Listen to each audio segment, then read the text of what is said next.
Good morning, everybody, and thanks for inviting me to come here. I think that I was here last year as well for the same conference, and I found very interesting and very lively discussions, which is what I expect to have today.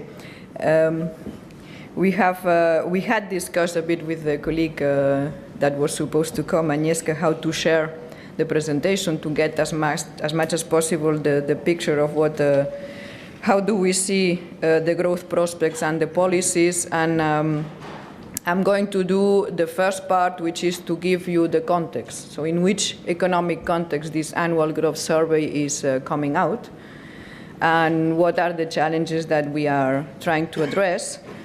And then Carsten will present the policies, and I will come back after him with some elements on the blueprint. So if you have immediate questions on this, just wait a little bit, and I will come back after Carsten on the blueprint content, which is a very recent document. Maybe just to complete what Thomas said at the beginning, the Commission has issued a lot of very thorough and in-depth analysis and policy proposals yesterday and some days ago. So just to tell you a bit how the collection looks like, and I think for those that are more on the analysis side, it's important to know, you have had the forecast, the Commission forecast very recently on the 7th of November, and this already contains a number of analysis and policy challenges that are identified there. Yesterday, the Commission, or the day before, adopted the annual growth survey, and with the annual growth survey, you have a macroeconomic analysis that backs the survey and an analysis of the labor market and employment situation. So these two documents are the analytical backing of the annual growth survey. You also had, on the 28th, the so-called alert mechanism report. This is very important to understand the rebalancing and the imbalances in the euro area, which is at the core of the challenges we are facing. So with this, I think you have the whole package, and then on the top you have the blueprint, which is the future, the forward-looking aspects of it.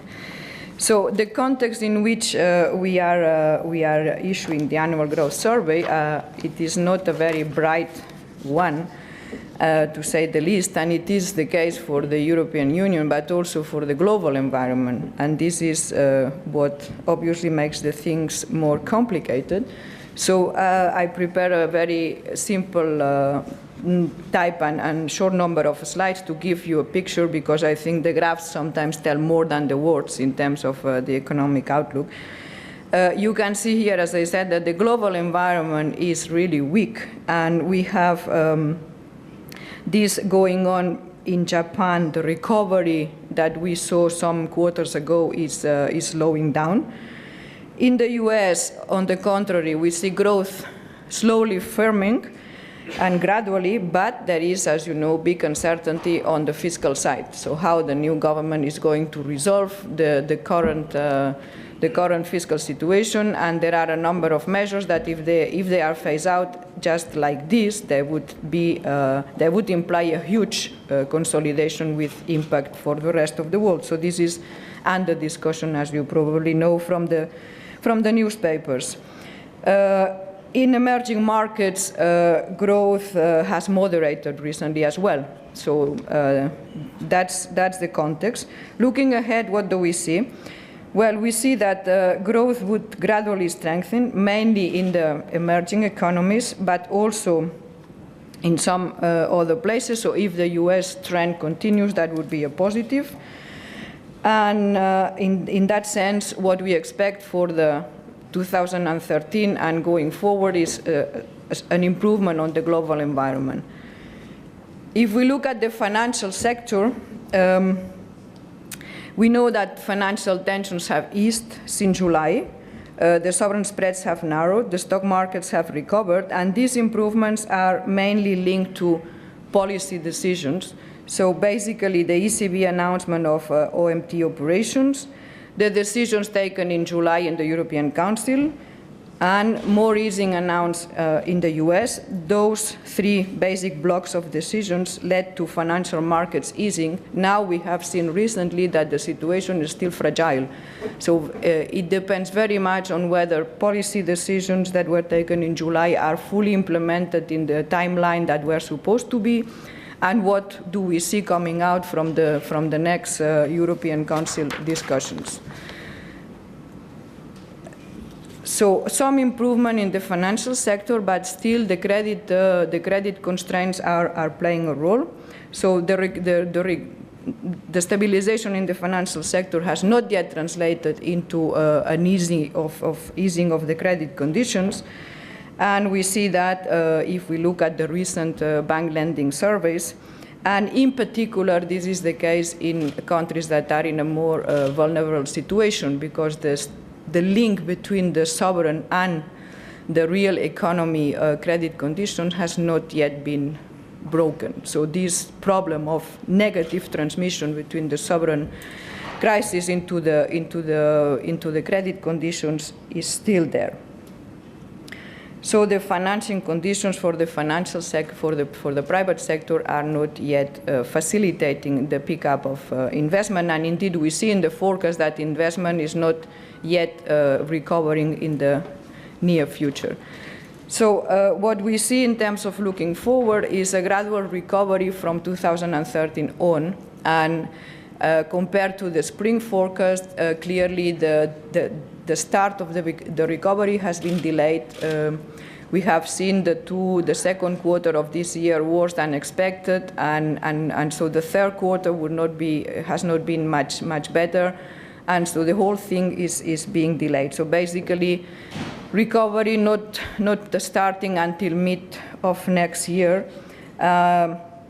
mainly driven by exports, while domestic demand will remain still low. And here is where the structural reforms that we will see are proposed in the AGS are very significant. In 2014, domestic demand should start recovering, and this obviously is based on two assumptions, which is financial tensions easing and strengthening confidence. And again, this is very much linked or led by policy decisions. Now, coming to one of the crucial elements that is lying behind these economic prospects is the need for the leveraging both in the public and the private sector. So we are in a situation that both the public and the private sector are over-indebted, and obviously this is the most difficult environment in which you have both private and public sector needing to reduce consumption, basically. So this is the major challenge we have. Obviously, it's well known what are the sources of this high leverage in both public and private, and on both sides there were unsustainable expenditure levels before the crisis, financed by credit in the public sector, in the private sector, or both. So this led to this the situation as you see in the graph there. Before the crisis, the rising private debt was matched by increasing net wealth, or rising asset prices, including property, but this was obviously unsustainable. So this was not something that could stay there for a long time. And after the crisis, what happened? Well, asset prices have fallen, expectations about future incomes have been revised downwards, and so we are in this phase of the leveraging on both sides. If we look at the public sector situation, what we see is that some member states ran unsustainable fiscal policies before the crisis, but I would say not many. So, I mean, this is really the case of, in particular, Greece and Portugal. But other member states like Spain or Ireland had very good fiscal outcomes, but these very good fiscal outcomes were the result of unsustainable fundamentals and inflated public revenue. So basically, very good revenue income coming from the high valued assets, in particular on the financial or on the housing side. So clearly when these incomes disappeared, the hole in terms of public finances became quite big. But the background is very different if we take the two first countries or these other two. Other countries, they did not use the better times to reduce the high debt levels. That would be the case of Italy. And in most of the member states, debt increased as a result of the need to support the economy after the first, in the first recession, 2008, and the need to support the financial sector. So this is a bit trying to characterize the different types of backgrounds that the countries face. But the outcome for everybody is that public debt has reached really high levels in historical perspective. And if we put that in the context of low potential growth prospects and the aging cost, well, we see that the need to reduce the public debt is it's very, very important for everybody, but obviously crucial for some of the member states, as you can see there in the graph. Now, the situation in terms of current account imbalances, which is a crucial problem for some of the member states. What happened is that a large part of the inflows that some of the member states experience, they flew to the property market or to finance consumption instead of to finance productive investment. So when these capital flows have just reversed, the situation is that domestic demand has just collapsed. So clearly these growth models were unsustainable, and they have been developed together with a gradual loss of competitiveness. Now, the good news, let's say, is that we see the adjustment is progressing.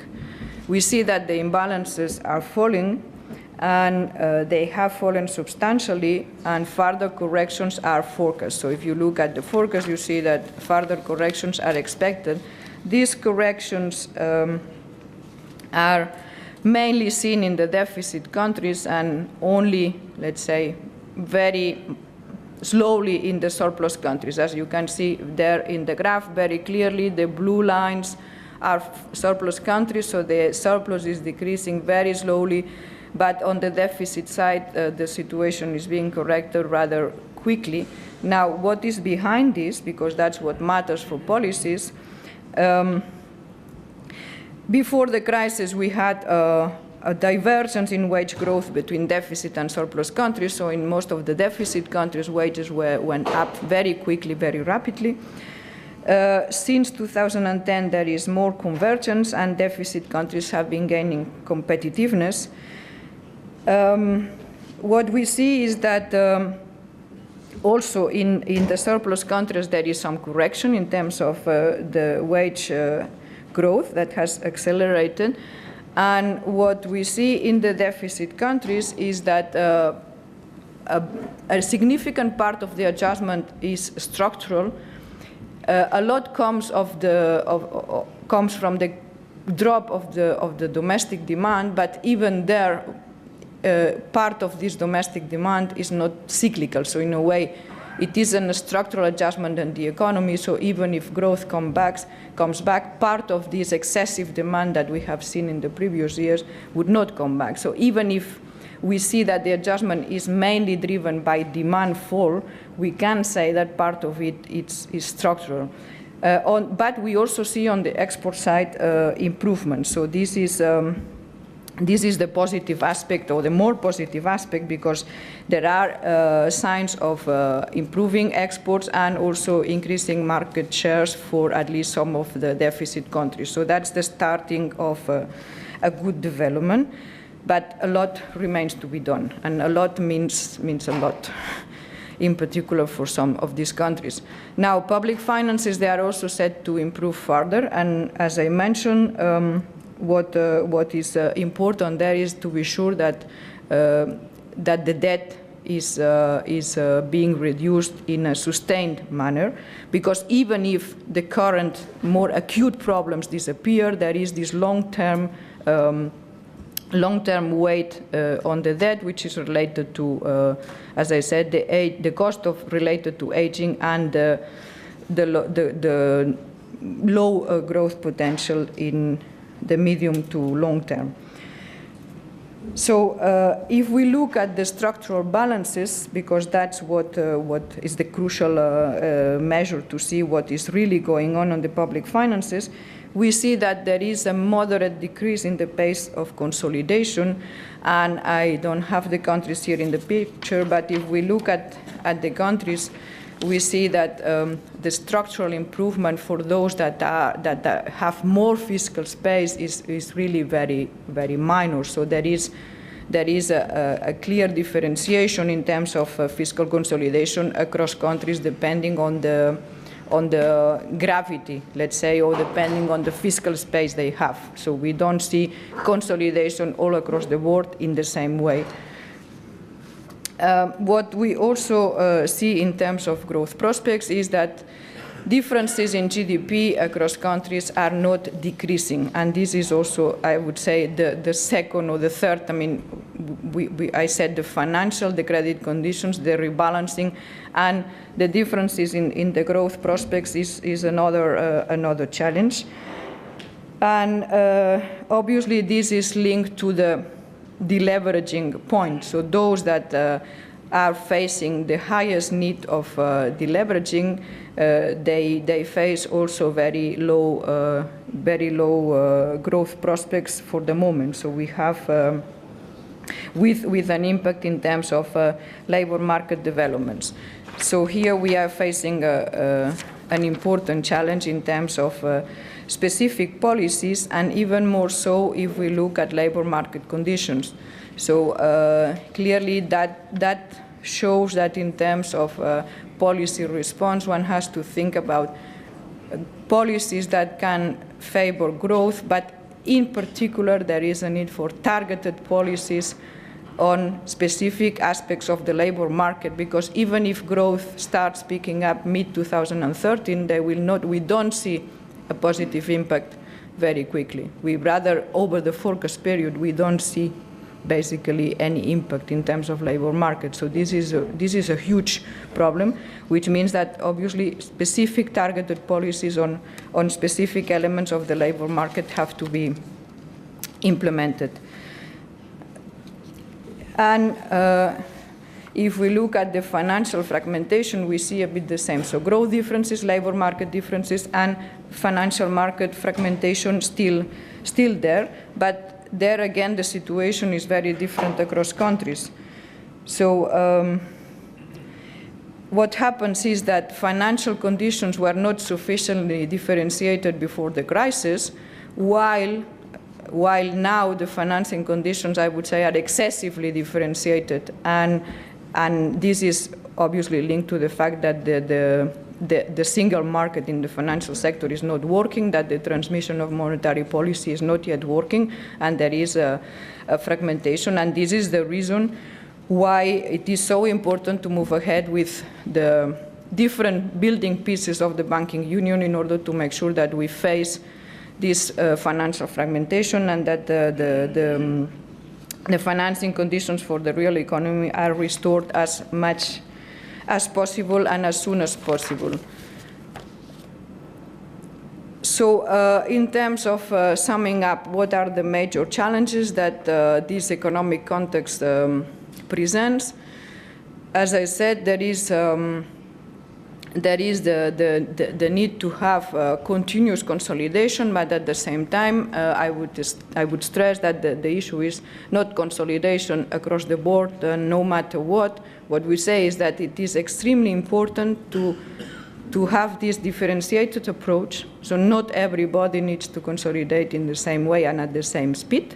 And we have to make sure that the existing fiscal space is used. And to the growth-friendly fiscal consolidation, and obviously this is a very general statement, and it is very important to go into the detail country by country. So there is no general recipe, but what that means is that one has to really go and look at the precise composition of the budget on both sides, expenditure and revenue, and to make the best out of this. And there is a lot to do. I mean, when we are doing this analysis, and we see clearly very different approaches in terms of consolidation across countries, and that makes a big difference in terms of growth impact. So it's something that one really has to pay attention into and go into the details to see. It's not enough to look at the structural balance. It's really not enough, because that may mean very different things in terms of growth impact. Continue the financial repair, that's already mentioned. We need to make sure that we have a financial system that functions, that allows to return to normal conditions for the private sector, but still that makes the necessary differentiation where needed, and that this link between the sovereign and the private sector financing conditions is broken. And this is also the reason why we need a more integrated form of supervision and resolution for the financial sector that we didn't have up to now. And the third block is the structural reforms. That's what I mentioned, that a number of economies need a very profound and substantial restructuring, means that they really have to shift from the non-tradable to the tradable sector. That takes a lot of time and implies a lot of different types of policies that Carsten will discuss more later on, in order to make sure that the adjustment doesn't lead to a situation that it is comparable or not significantly changed than the one before the crisis. So we need to make sure that when the financial conditions and the capital returns back to these countries, it doesn't go to the same place, to put it in very simple terms. And in particular, in the euro area, what we need, as I already hinted to this, is to move very clearly towards really a complete economic and monetary union, and in particular to move forward to this banking union system that is necessary to ensure the proper functioning of the financial sector. Now, this means a long-term project. I will come back to this, but this means also a lot of things that need to be done now. So it's not because there is a long-term project that we have time to think about it. We need to know where we go, but we need to start now. And a lot of pieces are into place already, but as I put it here in red letters, implementation is what matters, and this is what sometimes governments and the European Union are less good at, because we tend to develop new ideas very quickly, but we need to make sure that they are implemented in full. And we may come back to this. We have a lot of new instruments to address imbalances, to tackle structural reforms that are really new, but they give a lot of possibilities, and that's something that we need to make sure that they are all fully used. Thank you.